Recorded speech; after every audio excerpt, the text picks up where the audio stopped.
All right, Algebra 2 students, welcome to the end of the year.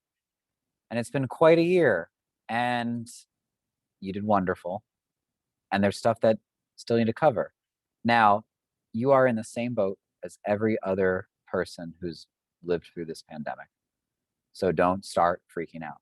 However, there are some topics that I'd like you to see, and your job is to just get an idea of them, to set yourself up for a little bit of success or just a little bit more ease next year when everyone coming into pre-calc or whatever math class you take next is in the same boat.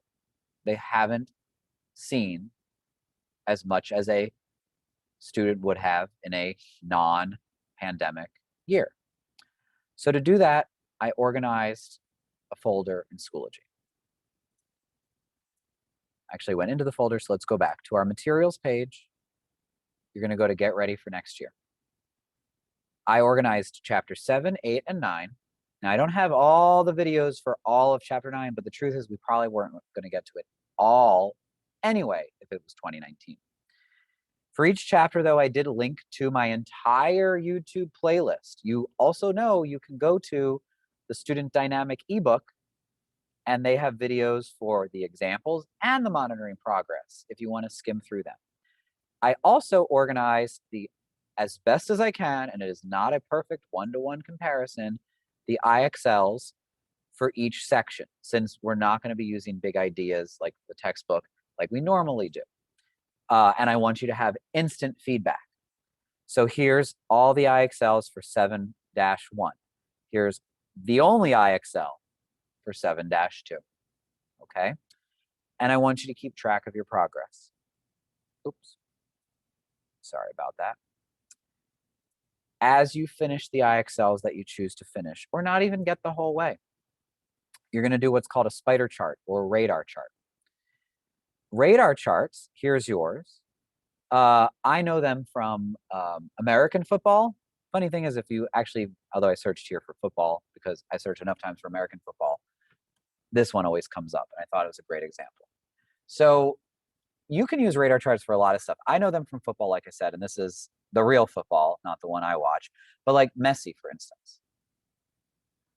A soccer player can be analyzed based on all these things that I don't understand because I don't follow soccer.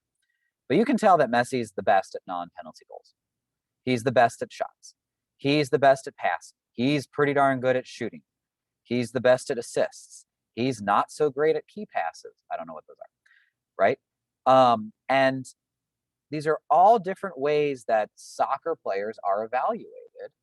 And obviously the goal to have the perfect best soccer player would be someone whose spider web is at the top, at the circumference of the outer circle. But that's just not the case. I mean, Messi, for as far as I know, is one of the best soccer players in the world. And we can tell that he's not the greatest at, I'm guessing, interceptions and tackles, but I don't really know because that would be what that was in football and American football, and that would be different. So I created a spider chart for you. And this is just for you to monitor yourself, also for me to take a look at what you're doing. You can choose anything you want to do. I'll let you know how much you need to do a week later, not in this video. You can choose any topic. Do you? Let's take a look at 7-1 right here. Notice that, by the way, it's R1, smart score 30. I didn't write that, there's not enough space. Then you can go to a smart score of 60. You can choose to go to a smart score of 90. Then you can go to R2, smart score 30, smart score 60, smart score 90. I highlighted the ones that skip. If you want to be really good at 9-1, you need to first start with Z3, smart score 90. Got to get to a 90 just to start it for me. Then Z7, smart score 90. Then Z4, smart score 60. So just take a look at where you need to get to fill it in. But as you do it, let's say you want to start with 7-1.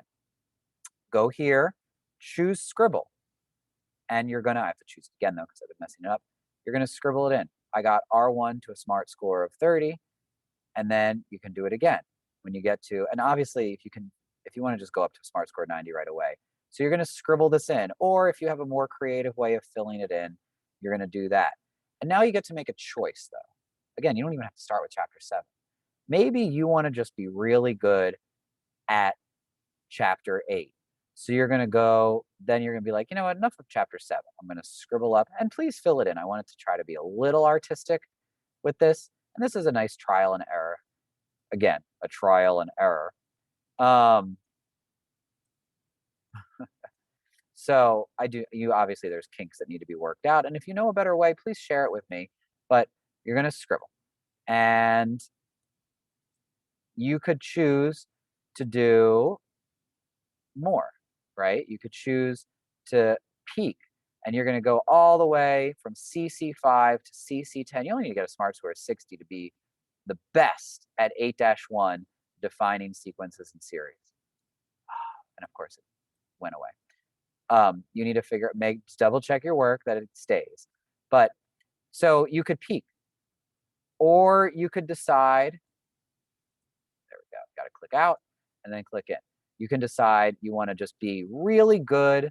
Sorry, not really good. You want to get a good foundation of everything. So, and again, you're going to do this one topic at a time, but you're going to decide that you just want to spend your time sampling every section, every topic that we missed, and spending your time scribbling and it not working. So this is what you're going to do. This is how you're going to monitor your progress.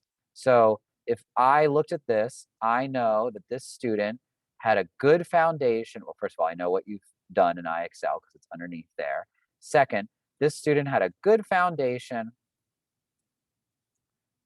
in all the topics, and they chose just to see everything and be done with it. Okay, so we scribble. You can go in any direction you want. You can peak, you can spiral, you can just stay to one chapter. You just have to make sure you're doing the correct amount of IXL that I, in the future, will assign to you for the rest of the school year. All right, and this is how you're going to monitor your progress. It's not the best. I'm playing around with it. It'd be better if it was on a piece of paper. You can keep it. You can print it out to know how to be really proficient and like better than the average classmate for next year in 7-1, in 9-4, graphing sines and cosines, in 9-1. And you notice some of them don't go all the way to the top. Like you're never going to be, not never, but in this book, we weren't even looking to being the best at recursive sequences. We're just going to do some. That's going to be your assignment and how you're going to monitor your progress, and let me know what to look at on IXL for the rest of the school year. And then, of course, when you're done, you're going to submit it. All right, let's get creative with it. Let's have a little bit of fun, and let's realize that it's the end of the school year. It's been a long year, but this is for your education. So this is one way to help you monitor your education, and you can continue it throughout the summer. Make sure you print it out, though, before school closes.